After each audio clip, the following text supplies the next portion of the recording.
కారెక్కిపోదాం sir అంటున్నారంట Jeevan Reddy అనుచరులు. కాంగ్రెస్ పార్టీకి రాజీనామా చేసిన జీవన్ రెడ్డి ఏ పార్టీలో చేరాలన్న విషయంపై ఓ క్లారిటీకి వచ్చారు. కారెక్కేందుకే ఆయన మొగ్గు చూపుతున్నారంటున్నారు ఆయన అనుచరులు. రాజీనామా పత్రాన్ని విడుదల చేస్తున్నా. ఈ నెల 25న కాంగ్రెస్ పార్టీకి రాజీనామా చేసిన మాజీ మంత్రి జీవన్ రెడ్డి భవిష్యత్ కార్యాచరణ రూపొందించుకుంటున్నారు.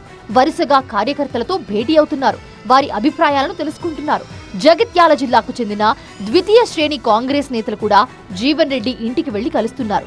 జీవన్ రెడ్డి ఏ పార్టీలో చేరతారో క్లారిటీ వస్తే తాము కాంగ్రెస్ కు రాజీనామా చేసి జీవన్ రెడ్డి వెంట నడుస్తామంటున్నారు. ప్రస్తుతం ఏ పార్టీలో చేరాలన్న యోచన లేదని జీవన్ రెడ్డి చెప్తున్నప్పటికీ అంతర్గతంగా తన అనుచరులతో ముమ్మర చర్చలు జరుపుతున్నారు. ఈ చర్చల్లో మెజారిటీ కార్యకర్తలు బీఆర్ఎస్ లోకి వెళ్దామని చెప్తున్నట్టు తెలుస్తోంది. జీవన్ రెడ్డి కూడా కార్ ఎక్కితేనే సుఖంగా ఉంటుందని చెప్తున్నారంట. ఇప్పటికే కేసీఆర్, కేటీఆర్ తో జీవన్ రెడ్డి టచ్ లో ఉన్నారన్న ప్రచారం నడుస్తోంది. బీఆర్ఎస్ కు జగిత్యాలలో జీవన్ రెడ్డి లాంటి నేత అవసరం ఉంది.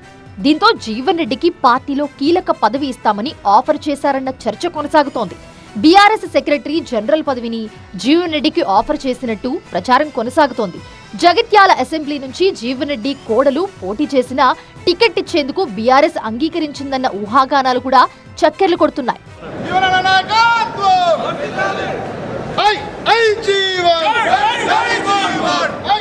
బీజేపీలోకి వెళ్దామని సూచించిన పలువురు కార్యకర్తలకు జీవన్ రెడ్డి నచ్చజెప్తున్నట్లు తెలుస్తోంది.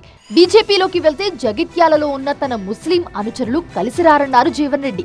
తాను ఏ ఒక్క అనుచరుడిని వదులుకోవడానికి సిద్ధంగా లేనని చెప్తున్నారు జీవన్ రెడ్డి. బీఆర్ఎస్ లోకి వెళ్లాలని నిర్ణయానికి వచ్చిన జీవన్ రెడ్డి గులాబీ అధిష్టానంతో చర్చలు జరుపుతున్నట్టు సమాచారం.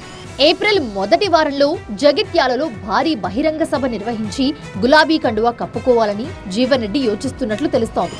ఈలోగా కాంగ్రెస్ పార్టీ తనకు చేసిన అన్యాయాలను, తనను అవమానించిన విషయాలను ప్రజలకు చెప్పేందుకు కూడా కార్యాచరణ రూపొందిస్తున్నారు జీవన్ రెడ్డి.